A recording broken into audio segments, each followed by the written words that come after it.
और अब आपको अमेरिका ईरान टकराव से जुड़ी हुई एक और जानकारी देते हैं, जहां ईरान के चीफ ऑफ जनरल स्टाफ की चेतावनी सामने आई। उन्होंने कहा कि युद्ध के लिए पूरी तरीके से तैयार है, ईरान पूरी तरीके से तैयार है। ये चेतावनी दी गई है ईरान के चीफ ऑफ जनरल स्टाफ की तरफ से। एक तरफ कह रहे हैं कि बातचीत हो रही है, दूसरी तरफ ईरान के चीफ ऑफ जनरल स्टाफ ये कह रहे हैं कि हम युद्ध के लिए पूरी तरीके से तैयार हैं। तो अब आप ये समझ जाइए कि बातचीत की टेबल सिर्फ और सिर्फ एक दिखावा है, वो सजावट बातचीत का सिर्फ और सिर्फ एक दुनिया को बहकाने के लिए दिखावा किया जा रहा है। ना अमेरिका रुकने के लिए तैयार है, दूसरी तरफ ना ईरान रुकने के लिए तैयार है। ईरान हो या अमेरिका, वो बार बार ये कह रहे हैं कि हमारी तैयारियां पूरी हो गई है। अमेरिका ये कह रहा है कि एक और मीटिंग होगी अगले हफ्ते और उसमें ठोस मुद्दों पर बातचीत होगी। अमेरिका की तरफ से ही जेडी वेंस, उपराष्ट्रपति अमेरिका के, उनका ये बयान आया था कि हमें बातचीत भी उसी व्यक्ति से करनी है जिसे समझा पाना नामुमकिन है। तो ऐसे में शांति तो हो ही नहीं सकती है। लेकिन इन सब के बीच ईरान ने एक बड़ा बयान दिया है। उनके चीफ ऑफ जनरल स्टाफ ने कहा है कि हम तैयार हैं, विश्व शांति के लिए खतरा है ईरान। इजराइल ये कह रहा है, इजराइल ये कह रहा है कि वर्ल्ड पीस के लिए ईरान पूरी तरीके से खतरा है। उसके पास लंबी दूरी की मिसाइलें हैं और वो और ज्यादा लंबी दूरी की मिसाइलें बना रहा है, इसलिए वो सबसे ज्यादा खतरनाक है। दुनिया के लिए खतरा है मिसाइलें, ये इजराइल की तरफ से कहा जा रहा है। ये जो मिसाइलें हैं, इनका जो आप उत्पादन देख रहे हैं, ये दरअसल किया जा रहा है ईरान की तरफ से। अब इजराइल को इसी बात का डर सता रहा है कि अगर ईरान इतनी बड़ी बड़ी मिसाइलें, इतनी लंबी दूरी की ये मिसाइलें तैयार कर लेगा तो सबसे ज्यादा अगर किसी को नुकसान होगा तो वह इजराइल को ही होगा। आप नक्शे में देखेंगे तो ईरान और इजराइल की दूरी बहुत ज्यादा है, लेकिन ईरान के पास बेहद लंबी दूरी तक मारक क्षमता वाली मिसाइलें हैं, जिसमें 2000 किलोमीटर तक मारक क्षमता वाली खुर्रमशहर 4, फतेह 1 जैसी ये मिसाइलें हैं। अब इन सब से इजराइल को डर लग रहा है कि अगर इससे भी ज्यादा लंबी दूरी की कोई मिसाइल बना ली जाएगी तो वो हमारे लिए भी खतरा है, इसलिए वो ये कह रहा है कि ये दुनिया के लिए खतरा है मिसाइलें। अब एक जानकारी ये भी है कि अमेरिका पहले तो ये कह रहा है कि हम बातचीत करेंगे, फिर से एक मीटिंग होगी, ठोस मुद्दों पर बातचीत होगी, लेकिन अब ये बयान आ रहा है जनरल डिफेंस ऑफ स्टाफ की तरफ से। उनका ये कहना है कि हम तैयार हैं। अब ये अगर तैयार है तो ये बातचीत की टेबल सजाने का कोई मतलब नहीं निकलता है, ये सिर्फ और सिर्फ दुनिया को भटकाने की कोशिश कर रहे हैं। और अब इन सब के बीच आपको बताते हैं कि ईरान ने आखिरकार अमेरिका और इजराइल के खिलाफ क्या खास रणनीति तैयार की है। ईरान अपनी मिसाइलों के अलावा प्रॉक्सी और जहाजों के जरिए भी अमेरिकी बेस को दहला सकता है। आपको बताते हैं कि ईरान के ये प्लान आखिरकार है क्या।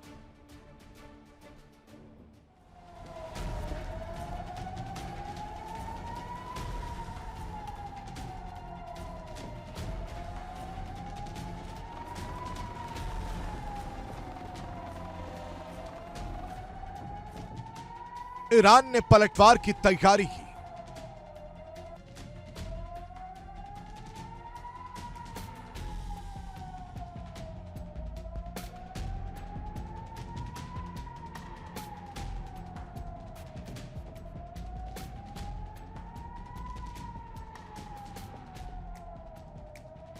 टहलेंगे अमेरिका के सैन्य ठिकाने।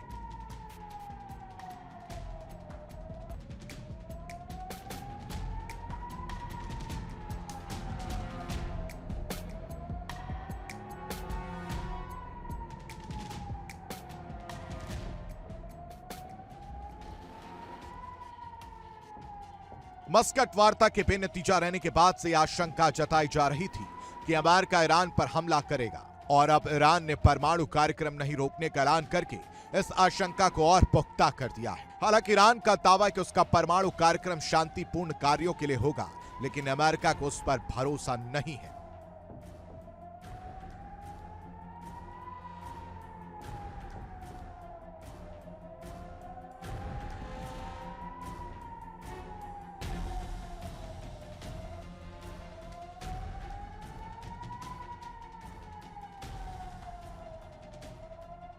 माना जा रहा है कि अमेरिकी मिसाइलें और फाइटर जेट्स कभी भी ईरान में तबाही मचाने के लिए निकल सकते हैं। ईरान को भी इसका अंदाजा है। ईरानी सरकार और सुप्रीम लीडर खामनेई साफ तौर पर ऐलान कर चुके हैं कि अगर ईरान पर हमला हुआ तो मिडिल ईस्ट में मौजूद अमेरिकी सैन्य बेस और इजराइल पर भीषण तबाही होगी।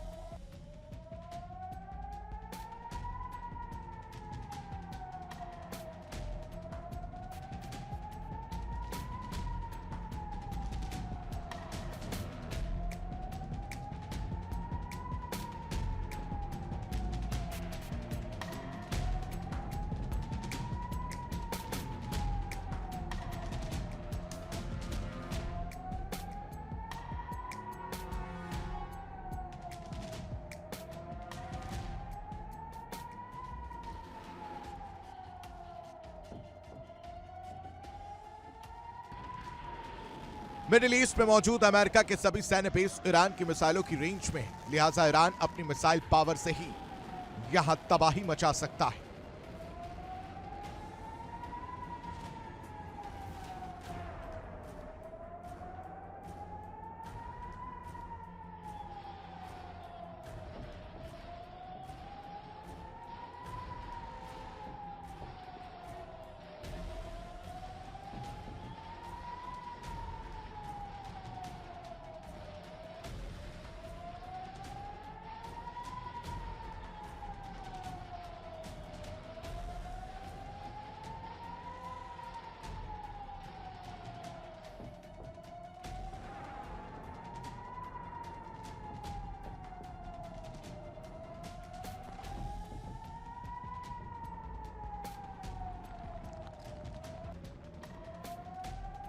अमेरिका ने साइप्रस के अक्रितीरी एयरबेस पर और हिंद महासागर में मौजूद डिएगो गार्सिया पर भी भारी तैनाती की है। माना जा रहा है कि बेस ईरान की मिसाइलों की रेंज से बाहर है।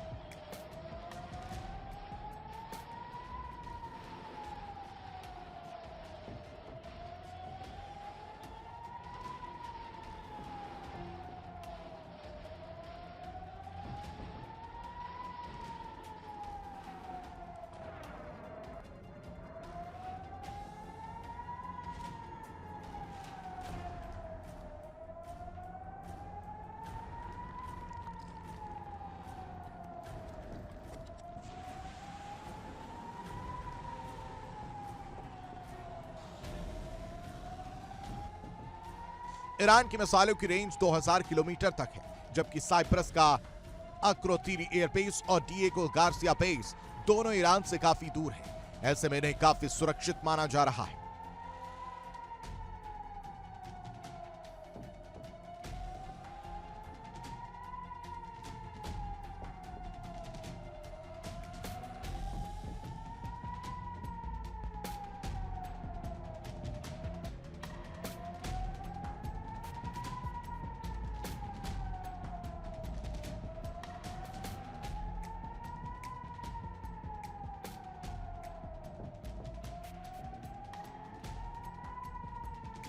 हिंद महासागर में मौजूद डिएगो गार्सिया अमेरिका का बड़ा लॉजिस्टिक हब है।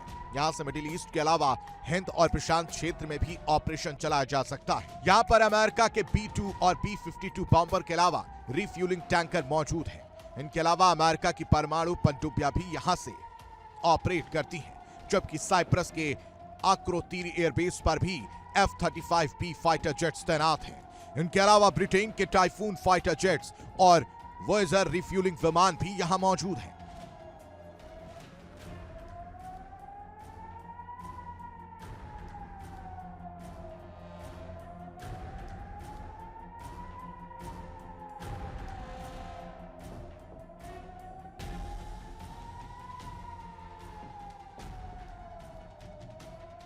साइप्रस का अक्रोतीरी एयरबेस ईरान से करीब 2100 किलोमीटर दूर है, जबकि डिएगो गार्सिया बेस की ईरान से दूरी करीब 4000 किलोमीटर है। साफ है, यहां ईरान से मिसाइल हमला करके नुकसान नहीं पहुंचाया जा सकता।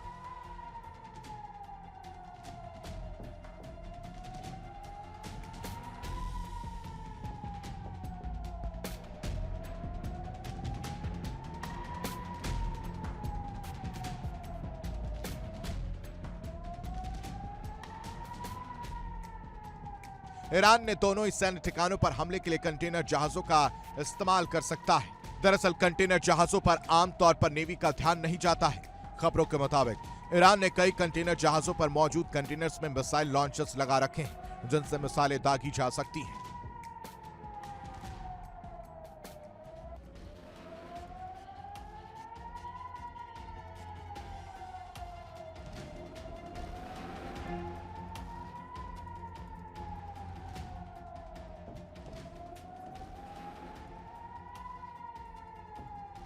ऐसे में जहाज डिएगो गार्सिया के करीब आकर मिसाइलों से हमला कर सकते हैं और तबाही मचा सकते हैं। हालांकि अमेरिकी नेवी अलर्ट है और ऐसे किसी भी हमले का जबरदस्त जवाब दिया जा सकता है।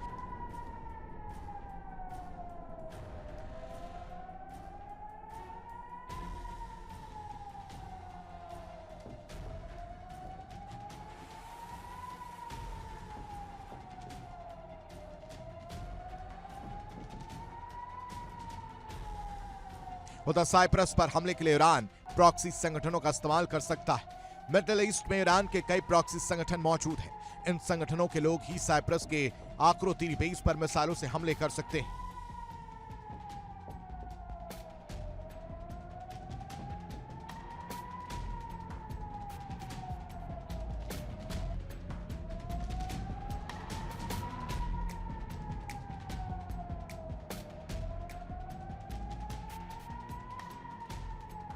साफ है कि ईरान ने पलटवार की पुख्ता तैयारियां कर ली हैं। अगर अमेरिका या इजराइल उस पर हमला करते हैं तो यकीनन पलटवार बहुत बड़ा हो सकता है और पूरा मिडिल ईस्ट तबाही की आग में झुलस सकता है।